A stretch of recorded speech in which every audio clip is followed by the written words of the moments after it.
राज्याचे माजी मुख्यमंत्री आदरणीय पृथ्वीराज बाबा ज्यांच्या भाषणाने अत्यंत प्रभावित आपण सगळे झालेले आहात, ते राज्याचे युवा नेते आदित्य ठाकरेजी, आपले खासदारकीचे उमेदवार अरविंद सावंत भाई, या निमित्तानं ज्यांच्या मतदारसंघात आपण उभे आहात ते माननीय अमीन पटेल, घाई करू नका, ज्यांना जायचे ते जातीलच ना, असं आपली काही मोदीची पार्टी थोडी आहे।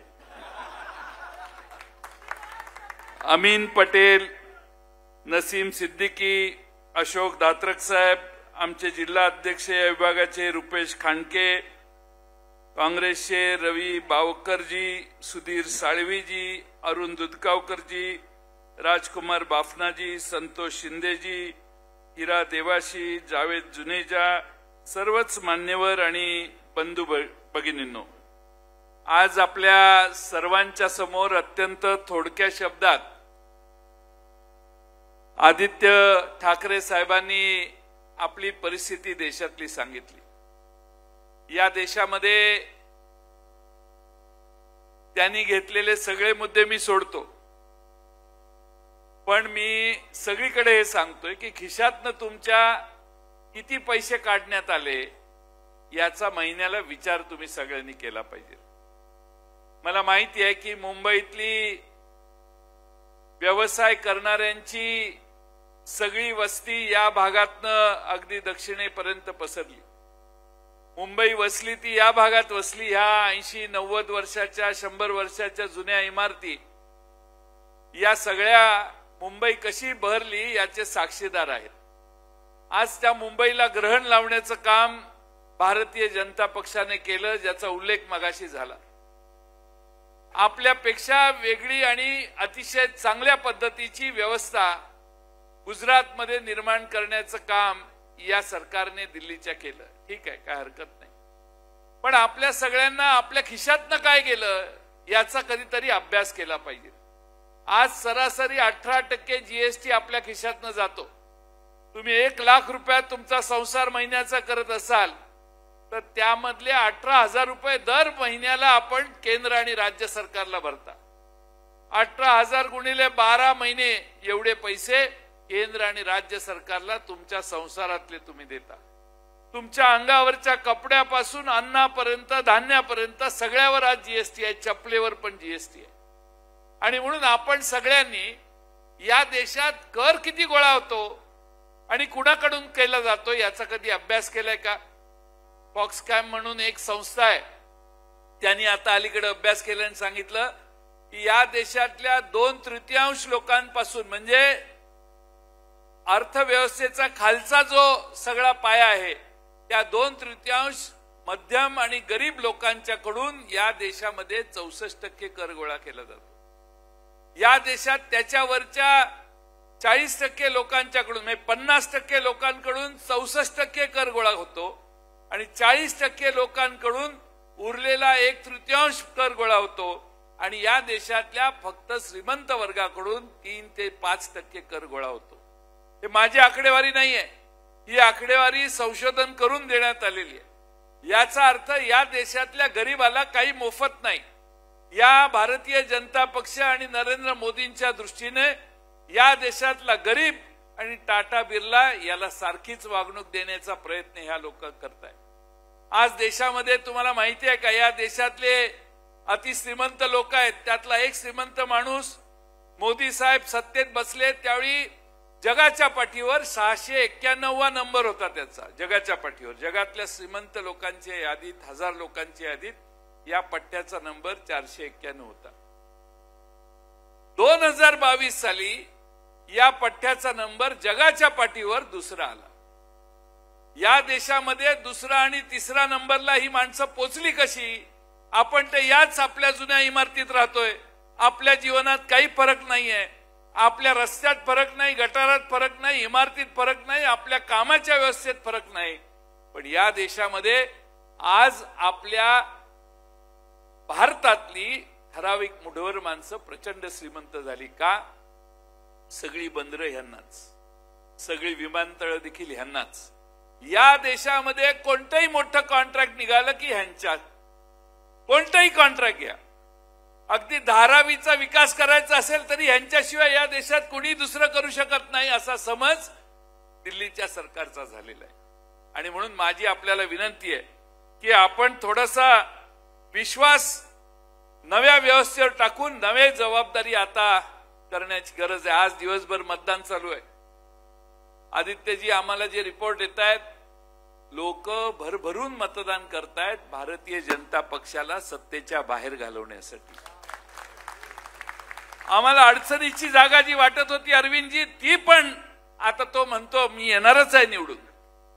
म्हणजे किती आत्मविश्वास लोकांच्या उत्साहाने तयार झालेला आहे. आणि म्हणून महाराष्ट्रातला आधी आम्हाला, मी मगाशी सांगत होतो अमीन पटेलला, की महाराष्ट्रात आम्हाला असं वाटायचं की आम्ही तिन्ही पक्ष एकत्रित आलो, आमचे 25-24च्या वर जातील. पण आता परिस्थिती बदललेली आहे. आमचे 35 पर्यंत खासदार येतील. पण हे महाराष्ट्राचं ठीक आहे, पण भारतात देखील रुपेश खांडके आमचा नंबर, भारतातल्या सर्व इंडिया आघाडीचा नंबर हा 273 हा मॅजिक नंबर ओलांडून पलीकडे जाईल अशी आता आम्हाला सगळ्यांना खात्री आहे. आणि म्हणून आपण उद्याच्या निवडणुकीत अरविंद सावंतांच्या मागे ठामपणाने राहा. अरविंद सावंतांचा करिश्मा एवढा मोठा आहे. मी फार वर्ष त्यांना बघत आलोय. विधानसभेत आमच्यावर होते, त्यांच्या विरोधी उमेदवार मिळाला नाही. उमेदवार ओळखताना किती, तुम्ही किती बलवान आहात याचा आम्हाला प्रत्यय येतो. दक्षिण मुंबईतला महायुतीला उमेदवारच सापडत नव्हता. कधी ह्याचं नाव, कधी त्याचं नाव, कधी त्याचं नाव, पण ती येईल असं कधी वाटलं नव्हतं. पण तिला येण्याचं कारण आहे, कारण आमच्या समोरच्या लोकांचा विश्वास जास्त आहे. काही झालं तरी आपण मतदारांना खरेदी करू शकतो असं समजणारी मानसिकता समोरच्या बाजूने आपल्या विरोधी लढते आहे. सगळ्या महाराष्ट्रातल्या आतापर्यंत झालेल्या निवडणुकांमध्ये प्रचंड पाऊस पडलेला आहे. प्रचंड मोठ्या प्रमाणामध्ये सगळे प्रकार झालेले आहेत. सगळ्या मार्गाचा अवलंब करण्यात आलेला आहे, कारण पराभूत झाल्यावर आपली अवस्था वाईट होईल याची त्यांना खात्री असल्यामुळं येन केन मार्गाने ती निवडून यायचा प्रयत्न करतायत. म्हणून माझी आपणाला विनंती आहे, मतदान 20 तारखेला आहे. 17, 18, 19 तारखेला पाऊस पडायला सुरू होतो. तुम्ही सगळ्यांनी घरती जाऊन सांगा, घ्या पण आम्हाला द्या. एवढं काम थोडं लेगवर्क करावं लागेल. बिल्डिंगी वाटून घ्या, इमारती वाटून घ्या, घरं वाटून घ्या, पण सांगा, काय हरकत नाही, पण मतदान मशालीला द्यायचं. आज अरविंद सावंतांचं काम मी फार जवळून बघितलं. संसदेत त्यांनी एक मराठी माणूस म्हणून, एक या भागातला मुंबईकर म्हणून सगळे प्रश्न मांडले. म्हणजे बॉम्बे पोर्ट ट्रस्टचाही प्रश्न त्यांनी मांडलेला आहे. मी जवळून 1-2 प्रकरणात त्यांना विनंती केल्यावर त्यांनी ते हातात घेऊन अनेक मिटिंग घेतल्या. बॉम्बे पोर्ट ट्रस्टचा जसा प्रश्न मांडलाय तसा या भागातनं इन्कम टॅक्स गोळा केला जातो, एक्सपोर्ट ड्युटी आहे, या सगळ्या लोकांच्या प्रश्नाबरोबरच गोरगरिबांचे प्रश्न दिल्लीत मांडण्याचं काम त्यांनी केले. आणि म्हणून आपल्या सगळ्यांनी मशालीच्या मागे ताकदीने उभा राहा. मला आनंद आहे की अमीन पटेल यांच्यासारखा एक चांगला लढवय्या आमदार, निष्ठावंत आमदार आज इथं राहिलेला आहे. ते ज्यांच्या नेतृत्वाखाली काम करत होते, जे ज्यांच्या नेतृत्वाखाली काम करत होते, ते छोट्याशा राज्यसभेसाठी पलीकडे गेले. पण अमीन पटेल बदलले नाही. त्यामुळे अमीन पटेल, तुमचं मेरिट, मी काही तुमच्या पक्षात नाहीये, पण तुमचं मेरिट फार वर गेलेलं आहे. त्यामुळं आमची पोच बाबांच्या पर्यंत. अरे रुको, आमची पोच बाबांच्या पर्यंत. त्यामुळे आमचा सगळा जो काही वशिला असेल तो बाबांच्याकडे लावू. कारण महाराष्ट्रातलं पुढचं सरकार आपलं येणार आहे. तुम्ही काही चिंता करू नका, आपलं सरकार येणार आहे. अमीन पटेल मगाशी भाषणात म्हटले, ते अनेक वेळा विधानसभेत ते बोललेले आहेत. कुंभारवाड्याच्या इमारतींचं पुनर्स्थापना किंवा रिडेव्हलपमेंट करण्याचे अनेक भाषणं मी त्यांची या भागातली ऐकलेली आहेत. आपल्या मतदारसंघात चांगली वस्ती व्हावी, चांगलं रिडेव्हलपमेंट व्हावं याचा विचार त्यांनी अनेक वेळा मांडलेला आहे. आणि म्हणून मी आपल्या सर्वांच्या वतीनं एवढीच अपेक्षा व्यक्त करतो की आपण सगळे ताकदीने एकत्रित राहिलो तर महाराष्ट्राचं सरकार आपलं येईल, पण महाराष्ट्राचं सरकार येणारच आहे. दिल्लीचं भारतीय जनता पक्षाचं सरकार घालवायचंय आणि त्यासाठी तुमच्या मशालीची गरज. आमच्या एक निष्ठावंत म्हणजे अनेक माणसं सोडून गेली शिवसेनेला, पण अरविंद सावंत इकडचे तिकडे झाले. कदाचित अनेकांच्या मनाला विचारी शिवला असेल, पण एवढा निष्ठावंत सैनिक तुम्हाला दुसरा कुठला मुंबईत असेल असं मला वाटतं.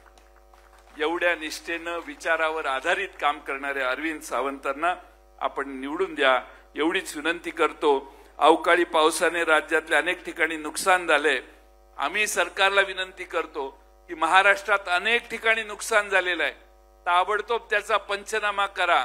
निवडणुकीतनं 10 मिनिटं मोकळे काढा आणि महाराष्ट्रात जो अवकाळी पाऊस झालाय त्याचा पंचनामा करा.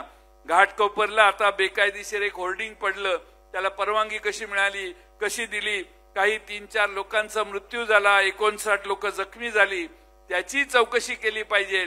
एवढी मोठी उंच होर्डिंग देता तुम्ही, त्याचं स्ट्रेंथनिंग कसं झालंय, त्याला परवानगी कोणी दिली, या सगळ्याची चौकशी मुंबई महापालिकेनं मुंबईच्या आयुक्तांनी ताबडतोब करावी अशी मागणी करतो आणि आदरणीय पृथ्वीराज बाबा यांना आपल्या समोर मनोगत व्यक्त करायला विनंती करतो. महाराष्ट्रातील सर्व बातम्यांचे विश्वासार्ह व्यासपीठ सकाळच्या सर्व सोशल मीडिया प्लॅटफॉर्मला लाईक, फॉलो आणि सबस्क्राईब करा. तसंच सर्व नोटिफिकेशनसाठी बेल आयकॉन प्रेस करायला विसरू नका.